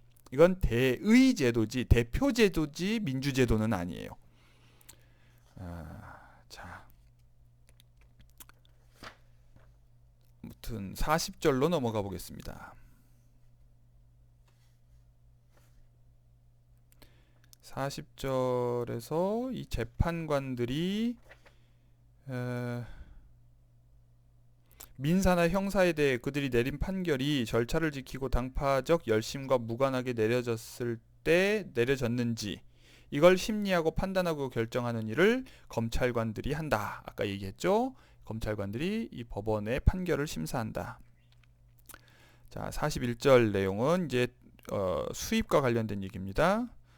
재판관들은, 자, 아까 이 검찰관과 원로회의의 수입은 평화와 직결되게 그렇게 만들어 놨는데요. 이 법원은 평화와 관련된 문제는 아니에요. 다만 판결의 공정성이 자신들의 수입과 연결될 수 있도록 설계하는 거예요. 자, 또는 뭐라고 하는지 봅시다. 기본적으로 민사사건에 대해서는 우리나라 민사사건도 마찬가지지만 민사에서는 소송 비용을 진 사람이 돼요. 그러니까 왜냐하면 시비를 걸어서 재판으로 한번 가보자 해서 졌으면 진 사람이 소송 비용을 내야 함부로 이기지도 못할, 즉 자신도 없는 일로 소송을 걸지 않겠죠. 바로 그런 의미에서 민사소송에서는 진 사람이 비용을 부담하는 것이 우리나라에도 원칙으로 적용되어 있는데 지금 여기서도 그렇습니다. 그런데 이제 형사사건과 관련해서는, 자, 형사사건과 관련해서는 어떻게 하냐면 공매 처분된 재산, 그러니까 죄를 지은 사람의 재산을 공매 처분하고, 그리고 그 가벼운 죄에 대해서 부과되는 벌금, 이것들을 재판관에게 준다는 거예요. 그러면 재판관들이 돈에 눈이 멀어가지고 재판을 자꾸 하거나 형벌을 세게 때릴 가능성이 없지 않아 있겠죠. 바로 이 우려를 오히려 공정한 재판을 하도록 유도하는 메커니즘으로 삼는 거예요. 뭐냐면 평민들만을 재판 대상으로 삼으면 당연히 평민들에게 가혹한 처벌을 내려서 재산을 몰수하거나 벌금을 부과해서 돈을 벌겠죠. 그러나 귀족들 또한 그 재판의 대상이라면 동료 귀족에 대해서 그렇게 했다가는 임기를 마치고 다시 전체 귀족회의에 돌아갔을 때 후임 재판관에 의해서 자기가 어떻게 될지 모르겠죠. 바로 이런 두려움을 가지도록 하는 겁니다. 자, 그래서 이 방법으로 재판관들이 평민들을 불공정하게 대하고 두려움 때문에 귀족들에게 지나친 호의를 베푸는 것을 막을 수 있다. 즉 귀족들에게 호의를 그러니까 귀족들은 부자기 때문에도 평민과의 관계에서 보면 귀족들에게 좀 더 엄한 처벌을 내리는 것이 경제적으로는 도움이 될 거예요. 반대로 평민들은 귀족들이 아니니까 부자가 아니에요. 그러니까 평민들은 뭐랄까요, 그 판결을 통해서 재판관들이 얻을 수 있는 수입이 별로 없어요. 바로 이 메커니즘을 이용하는 겁니다. 그러나 동시에 귀족들에게 또 가혹해지지 않도록 그렇게 하도록 임기를 마련하는 거고요. 자, 여기서 이제 아주 훌륭한 멋진 표현이 나오는데, 이 두려움, 이 두려움이 정의라는 미명 아래 감추어져 있는 소유욕에 의해서만 통제될 수 있기도 하지만, 이렇게 표현을 했어요. 그러니까 우리가 정의라고 얘기하지만, 그러니까 우리 현대인들이 참 나이브하게도 판사나 뭐 이런 사람들이 정의의 원칙에 따라서 판결하기를 기대해요. 근데 스피노자는 그걸 기대하지 않아요. 인간이 그럴 수 있으리라고 생각하지 않아요. 그러려고 노력해도 흔들릴 수 있다고 보는 거죠. 근데 흔들릴 수 있다면 흔들릴 때의 판결은 어쩌라는 거예요. 실제로 우리가 많은 판사들의 판결이 엄청나게 다른 이유로 흔들려 왔음을 목격하잖아요. 과거 군부 독재 시절에 또는 지난 정부에서도.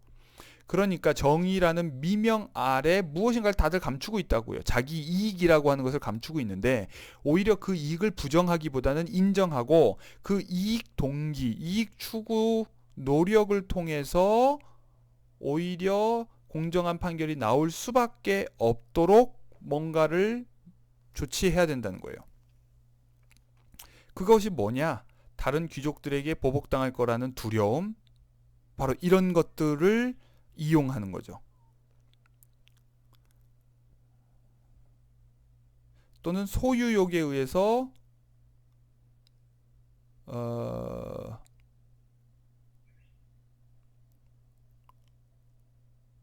귀족들을 또 두려워해서, 귀족들의 후환이 두려워서 귀족들에게 호의를 베푸는 것을 막는 것은 또 소유욕으로 밸런스를 맞추는 거예요. 그러니까 소유욕과 두려움의 밸런스를 맞춰서 공정함을 추구하는 거죠. 소유욕도 욕구고요, 정서죠. 그리고 두려움도 정서예요. 스피노자는 일관되게 정서에 맞설 수 있는 것은 정서뿐이라고 생각해요. 이성이 정서에 대해서 뭔가를 할 수 있다고 생각하는 것은 너무나 나이브한 발상이라는 거예요. 특히나 정치와 관련해서는. 그러니까 소유욕을 두려움으로 제어하고 두려움을 소유욕으로 제어하고 그렇게 함으로써 균형을 이루는 것. 그래서 결과적으로 공정한 재판이 나올 수 있도록. 그리고 여기에 더해서 비밀 표결을 하도록 해서 다른 귀족들의 눈치를 덜 볼 수 있도록 하는 이런 장치를 마련하는 거죠. 어때요? 재미있죠? 자, 그리고 밑으로 내려가면 검찰관들이 적어도 황당한 판결을 내리지 못하도록 감시하는 역할들을 한다. 특히 평민들과 관련해서 평민들이 검찰관에게 호소할 수 있다. 이 얘기 충분히 했습니다. 앞에 8장 28절 내용하고 연결되는 겁니다. 자, 42절로 넘어갑니다. 이 국가가 하나의 도시가 중심이 되는 국가이기 때문에 이 국가에는 속주가 있어요. 그러니까 로마의 경우를 상상해 봅시다. 로마 공화국, 그리고 로마 공화국이 팽창해서 나중에 로마 제국이 되죠. 로마라고 하는 도시가 중심 도시고 그곳에 사는 사람들이 시민으로서의 지위를 누리고 귀족적 지위를 누려요. 다른 사람들과의 관계에서. 그리고 이 바깥에 있는 데는 도시도 있고 농촌도 있겠지만 예속적 지위를 가지고 있죠. 로마 제국에 무수히 많은 주변 지역들이 있어요. 그러니까 우리나라에 제가 괜히 이제 억지로 하자면 대한민국을 서울공화국이다 이렇게 비판하는 사람들이 있죠. 서울공화국이라고 칩시다. 그럼 서울이 일종의 그런 수도가 되는 거고 나머지 지역들은 상대적으로 열등한 지위에 있어요. 그러나 그 열등한 지위도 광주광역시 같은 대도시와 시골은 좀 다르겠죠. 바로 이런 식의 차이인 거예요. 바로 그런 곳에 도시나 속주에 이 수도가 결국은 중심지이기 때문에 권력이기 때문에 총독을 파견해요. 자, 옛날 일본이 식민지를 거느렸을 때 조선에 총독부를 두고 그 총독부에 총독을 파견하는 것과 같은 거예요. 자, 그런데 이 총독으로 파견되는 사람은 원로 계급에서 선출되어야 할 것이다. 원로가 이제 행정부니까 말하자면 이 총독이라는 건 뭐냐면 지방 행정관인 거예요. 우리가 예전에는 지방자치라는 것이 사실상 없었어요. 자치가 아니라 지방타치죠. 그러니까 80년대까지 광주시장은 중앙에서 임명해서 내려보내요. 그러니까 중앙행정부의 통제를 받는 거죠. 그러니까 지금의 광주광역시장은 행안부와 관련은 있지만 행정안전부 장관이 행안부 장관이 임명해서 보내는 건 아니에요. 그리고 행안부 직속도 아니고요. 그러니까 상대적인 자율성을 가지고 있죠. 완전히 분권은 아니지만 그런데 지금 이제 과거에는 아예 광주시장은 또는 뭐 광주 더 거슬러 올라가면 광주 부윤 전남도지사 광주시가 전남도의 일부였어요, 과거에. 그러니까 전남도지사고, 그러니까 우리가 지금 학교 근처에 있는 저 도청이 전남도청이었죠. 전남도청 안에 광주시가 있는 거예요. 그래서 시청과 도청의 레벨이 달라요. 도청이 훨씬 높고 시청이 낮은 지위였어요. 그래서 우리가 구시청 사거리가 뭐예요? 거기가 이제 옛날에 도청이 중심이었을 때의 한 레벨 낮은 시청이 있던 자리인 거죠. 지금은 그 도청이 무한으로 갔고, 그리고 광주는 광역시로 승격이 돼서 뭐랄까요, 또 높아졌다고 해야 되나요? 아니면 대등한 지위에 있죠. 자, 아무튼 바로 이런 종속적 지위에 있는 도시나 지방, 그것은 이제 속주라고 부르는 건데, 프로빈스, 그곳에 총독을, 행정관을 파견하는 거예요. 그러니까 당연히 행정적인 역할이니까 원로에서 선출되는 거죠. 그런데 멀리 떨어진 곳에 총독을 보내려면, 예를 들어 네덜란드 같은 경우에 인도네시아나 뭐 이렇게 멀리 해외 식민지 이런 데에 보낸다면 뭐랄까요, 좀 어렵죠. 그러니까 이럴 때 멀리 떨어진 곳에 총독을 보내기를 원한다면 원로가 될 수 있는 나이에 도달한 귀족 가운데에서 총독을 선출해야 한다. 기존의 원로가 아니라 원로는 만 50세 이상인데 만 50세 이상의 자격을 갖춘 사람들 중에서 뽑아서 멀리 보내는 거예요. 그러나 가까운 데 있는 도시들이 투표할 권리를 전적으로 박탈당한다면, 자 네덜란드를 상상했을 때 멀리 있는 인도네시아에 있는 사람들이 정치적 권리를 누리지 못한다고 해서 큰 문제가 되지 않아요. 그리고 예를 들어 영국이 식민 지배를 할 때 인도와 관련해서 인도에서 반란을 일으킨다고 해서 영국 본토가 위협에 처하진 않아요.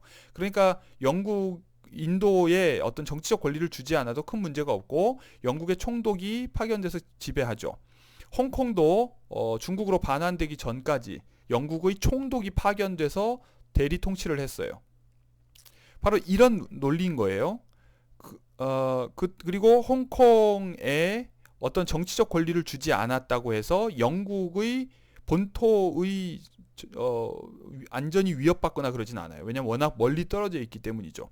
그러나 자, 잉글랜드를 중심으로 보세요. 웨일즈라든지 아일랜드라든지 스코틀랜드라든지 이런 곳에도 정치적 권리를 주지 않는다면 잉글랜드 자체가 안전할 수 있을까요?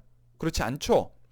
그렇기 때문에 만약에 인접해 있는 도시들이 투표할 권리를 전적으로 박탈당한다면 그 도시들이, 물론 생각할 수 없는 일이지만 공개적으로 무시해도 좋을 정도로 무력하지 않는 한 국가 전체의 평화가 충분히 안전하게 보장될 수 없을 것이므로, 그럴 때는 인접 도시들에 일정한 정치적 권리를 주고 각 도시에서 20명, 30명 또는 40명의 선출된 시민을 귀족의 명단에 추가로 기록하는 것이 필요하다.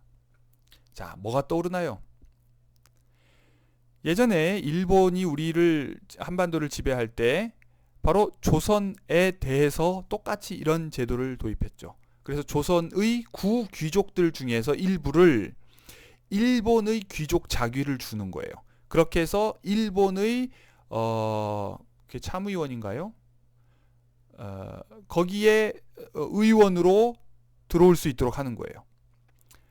인접국가이기 때문에 필요가 있는 거죠. 그리고 정치적 권리를 어느 정도라도 보장해주지 않으면, 즉 형식적으로라도 마치 내선 일체인 것처럼 그렇게 하지 않으면 위협이 될 수 있으니까.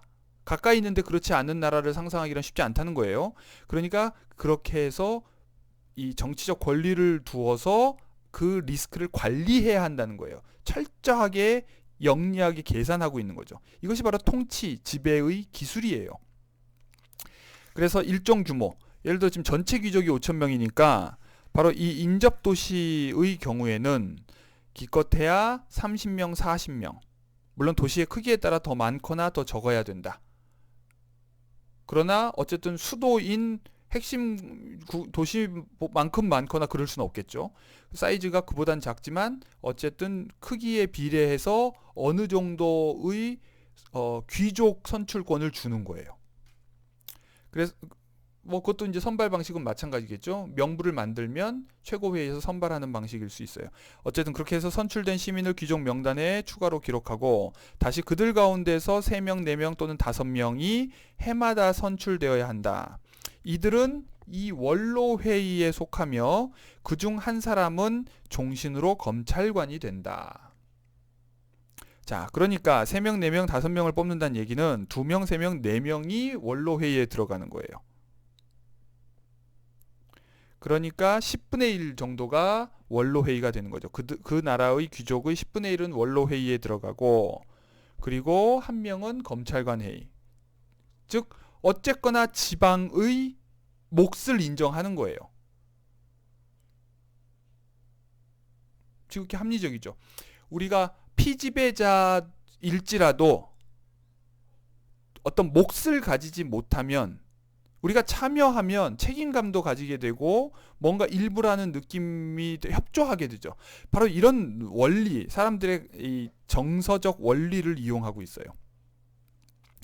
원로회의에 속한 이들이 총독으로서, 자, 원로회의에 속한 사람, 그러니까 아까 2명, 3명, 4명이 귀족들 중에서 원로라고 얘기했어요. 그리고 그 사람들이 원로회의에 속하는데 이들이 총독으로서 다시 파견돼요. 그러니까 이들은 수도인 도시에, 로마로 치면 로마, 또는 뭐 일제로 치면 뭐 도쿄, 또는 서울로 치면 서울공화국, 뭐 모르겠어요. 아무튼 그런 식의 수도의에 있는 그 원로회의에 늘 함께하는 것이 아니라 임명을 해놓고선 다시 그 사람들을 총독으로 지방에 파견하는 거죠. 그러니까 개념적인 거예요. 그러니까 총독도 한 사람이 아니라, 과거에는 총독이 한 사람이었기 때문에 왕이 됐어요. 그리고 왕이 될 위험이 스피노자가 보기엔 제일 위험한 거예요. 그러니까 이들이 총독이 될 수 없도록 2명, 3명, 4명을, 그러니까 복수의 사람으로 총독을 임명하고 동시에 검찰관 1명을 반드시 붙여서 그 사람들을 행정관으로 파견하는 거죠. 재미있죠? 이런 특이한 제도를 지금 스피노자가 제안하고 있어요. 자, 그 밖에 각 도시를 담당해야 할 재판관은 그 도시 귀족 가운데서 선출되어야 한다. 43절 내용이고요. 44절에서는 이제 각종 회의의 비서와 비슷한 관료들을 선발하는 것과 관련해서 얘기하는데, 투표할 권리를 가지지 않는 사람들의 경우에는 평민 가운데서 선발해도 된다. 얼마든지 국가 공무원을 평민에서 선발해서 써도 된다. 월급 주고 그냥 이 일 시키면 된다. 이런 얘기예요. 근데 당시 네덜란드에 바로 그런 식의 제도가 있었어요. 평민들을 이용해서 국가 사무를 맡기는 거죠. 그러다 보니까 이제 뛰어난 사람들이 그 중에서 있고, 그들이 결국은 마치 왕처럼 권력을 행사하기도 하지만 실제로 귀족은 아니어서 뭐랄까요, 어떤 권한을 행사하지 못한 한계가 있는데 그것을 귀족들이 이용해 먹었다는 거예요. 실제로 이 책 제가 초반에 설명했나요? 1672년에 네덜란드 공화국이 붕괴하는 사건이 발생합니다. 지금 이 책은 그 이후에 쓴 글인데요. 1672년에 스피노자와도 어떤 관련이 있었던 드비트라고 하는 당시 네덜란드 공화국의 정치 지도자가 있었는데 이 사람은 사실 평민 행정관이었어요. 근데 이 사람이 탁월한 능력 때문에 거의 뭐랄까요, 이 나라를 이끄는 역할들을 했는데 나중에 이제 프랑스와의 전쟁에서 패배하니까 성난 군중들이 일어나서 이 사람을 길거리에서 린치해서 죽이는 일이 벌어져요. 그러니까 귀족들이 희생양 삼는 거죠. 귀족들이 자신들의 권력을 잃고 싶진 않고 그 책임을 누군가에게 전가하기 위해서 쉽게 그런 평민들을 이용한다. 뭐 이런 얘기예요. 그래서 이제 그것들을 이제 지금 비판하고 있고요. 그런데 이 국가에서는 그런 일이 벌어지지 않도록 귀족들이 스스로 영광을 걸머지도록 하고, 그리고 평민들은 다만 정치적 책임 없이 행정적 역할만 수행하도록 하는 그런 구상을 하고 있어요. 즉 네덜란드 공화국이 겪은 우를 반복하지 않도록 하고 있는 거죠.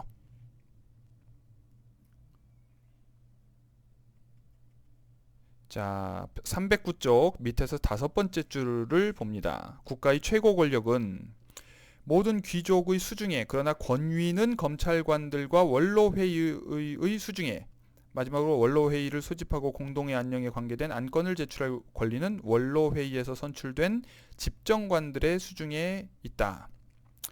그 밖에 만약 원로회의나 다른 회의의 비서를, 아까 얘기했죠, 행정관이에요, 평민 행정관들, 이런 비서를 4년이나 최대 5년 임기로 선발하고 그에게 같은 임기로 선발되는 두 번째 비서를 붙여서 이 두 번째 비서에게 중간에 업무의 일부를 나눠 맡긴다면, 또는 원로회의에 한 사람이 아닌 여러 사람의 비서를 두고 이들 가운데 어떤 사람에게는 이 업무를, 다른 사람에게는 저 업무를 맡긴다면 행정관들의 힘이 그 어떤 중요성을 가지는 일이 결코 일어나지 않을 것이다. 즉 비서를 복수로 채용하고, 또는 2명이 아니라 막 3명, 4명, 5명, 여러 명을 두고 기능적으로 분업을 해버리면 한 사람에게 권한이 집중됨으로써 오히려 표적이 되는 일도 없고 그 사람들이 어떤 권력을 탐하거나 그런 일도 없게 된다. 바로 이런 안전장치를 임기와 역할 분담을 통해서 마련하는 거죠. 45절은 넘어가고요. 46절 내용은 제가 설명을 한 적이 있는지 모르겠는데 굉장히 중요한 얘기입니다. 종교에 관한 이야기인데요. 자, 이 얘기가 뭐냐면 지금 군주국가와 다르게 귀족국가예요. 근데 스피노자가 군주국가에서는 종교와 관련해서 별로 이렇게 심각한 얘기를 안 해요. 왜냐면 군주국가에서 주권자는 왕 한 명이고, 그러니까 왕이 자기가 믿는 종교가 2개, 3개, 4개, 5개든 뭐든 그건 상관없이 자기 골방에서 그냥 자기가 자기 믿는 종교를 믿으면 그만이라는 거예요. 자기를 위해서 예배당 짓고 그 안에서 자기가 예배를 드리면 신민에게 아무런 영향이 없는 거죠. 즉 그 종교를 남들에게 부과하려고 강제하지만 않으면 돼요. 즉 주권의 단일성도 보장되고 동시에 신민들의 종교의 자유도 보장돼요. 자, 이게 지금 핵심이에요.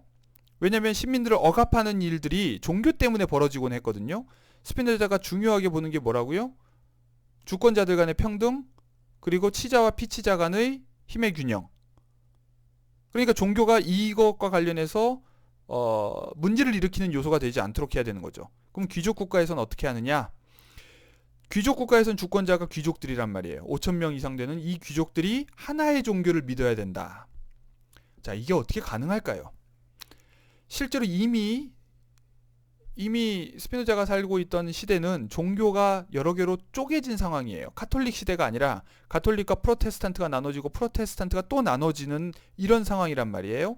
이곳에서 주권자들이 모두 하나의 종교를 믿어야 된다고 주장하면 결국 누군가가 믿는 종교를 부정하는 결과를 낳고 결국 또 종교 전쟁을 일으켜서 국가를 또 쪼개게 되겠죠.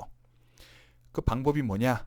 그래서 첫째, 뭐라고 그러냐면 모든 귀족이 같은 종교를 믿어야 하는데, 즉 지극히 단순하고 가장 보편적인 종교에 속해야 한다.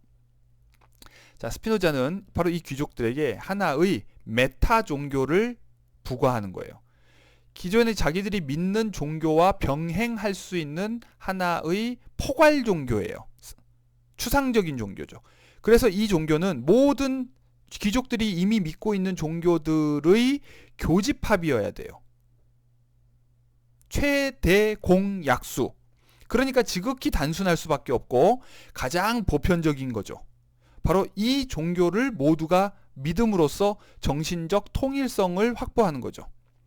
그렇게 해야 귀족들이 종파들로 나누어지지 않을 수 있고, 더 나아가서 이 종교를 누군가에게 믿게 막 강요한다거나 이럴 일이 없는 거죠. 미신에 사로잡힌 사람들이 신민들에게서 자기 생각을 말할 자유를 박탈하기 위해 애쓰지 못하도록, 즉 굉장히 관용적이고 다른 기존의 종교들과 충돌하지 않을 수 있는 종교를 귀족들은 공통적으로 믿도록 한다는 거예요. 자, 그리고 이 나라에서는 큰 회합이 금지돼요. 그러니까 우리나라 종교 상황을 보면 이 스피노자의 주장과 관련해서 의미심장한 것들이 많은데, 뭐냐면 우리나라는 종교의 자유가 보장되다 못해 방임 상태예요. 그래서 사인들이 믿는 종교들이 그 힘에 따라서 너무나 두드러지죠. 엄청나게 큰 규모의 교회를 짓도록, 예배당을 짓도록 허용을 해버리고 있어요. 그래서 그걸 통해서 사인들 간의 어떤 위화감, 불평등이 생겨나요. 그런데 여기서 스피노자는 이 일반 모든 종교와 관련해서 큰 회합이 금지된다. 그 말은 뭐냐면 성전의 규모, 예배당의 규모를 제한하는 거죠. 그렇게 해서 대규모의 모임 자체가 불가능하도록 하는 거예요.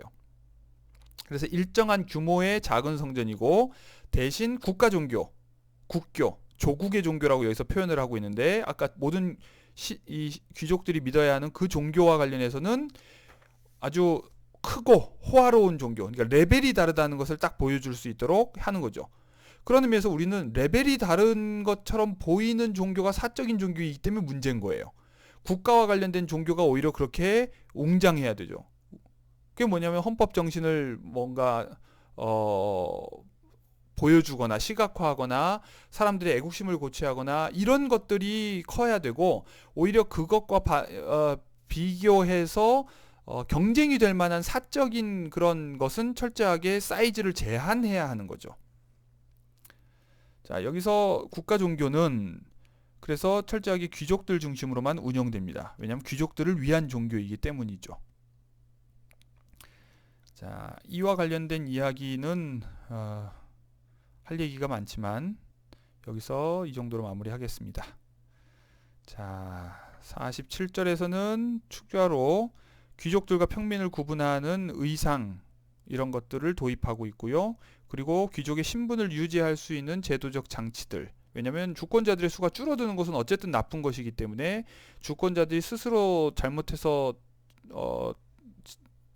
재산을 잃지 않는 한 신분이 유지될 수 있도록 최대한 돕는다, 뭐 이런 얘기고요. 그리고 앞에서 이미 설명한 바 있듯이 법률에 의해 맹세를 할 때에는 신을 걸거나 종교를 거는 것보다는 공동의 재산을 걸고 하는 것이 훨씬 더 효력이 있다, 이런 얘기. 그리고 마지막 49절 내용이 매우 도발적이고도 신기한데요. 뭐냐면 스피노자는 국가의 비용으로 세워지는 대학은 별로 좋지 않다, 이런 얘기를 하고 있어요. 좋지 않다, 뭐 필요할 수 있죠. 그러나 그 필요는 뭐냐? 국립대학은 기본적으로 국가의 필요에 의해서 세우는 것이기 때문에 그 필요로 하는 인재를 만든다. 인재라는 것은 어떤 제목을 필요에 따라 깎아내는 거죠. 그런 의미에서 그 재능을 가꾸는 것보다는 오히려 제약하는 거다라는 게 스피노자의 생각이에요. 학문의 자유가 온전히 자유로울 때만 최대한 꼽힐 수 있는데, 국가가 돈을 대고 대학을 만드는 한 그 돈만큼의 어떤 가치를 뽑기 위해서 필요한 인재를 길러내려고 할 거라는 거죠.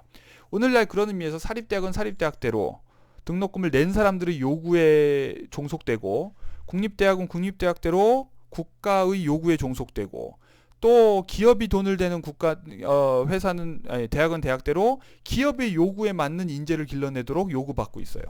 바로 이런 것이 학문의 발전, 기술과 과학과 예술의 발전에 별로 도움이 안 된다는 것이 스피노자의 생각이고, 그래서 스피노자는 실제로 하이델베르크 대학이 교수 초빙을 했을 때 거절했어요.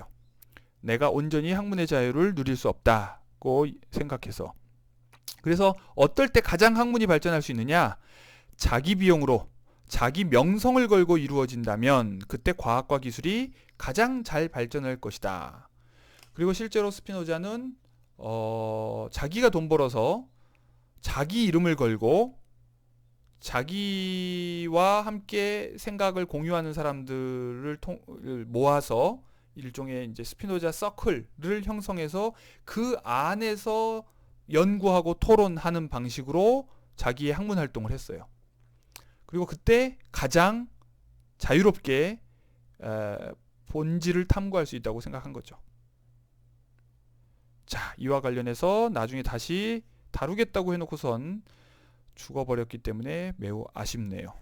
자, 8장까지 내용 너무 길게 했는데 제가 압축적으로 하지 못해서 미안합니다. 수고했습니다.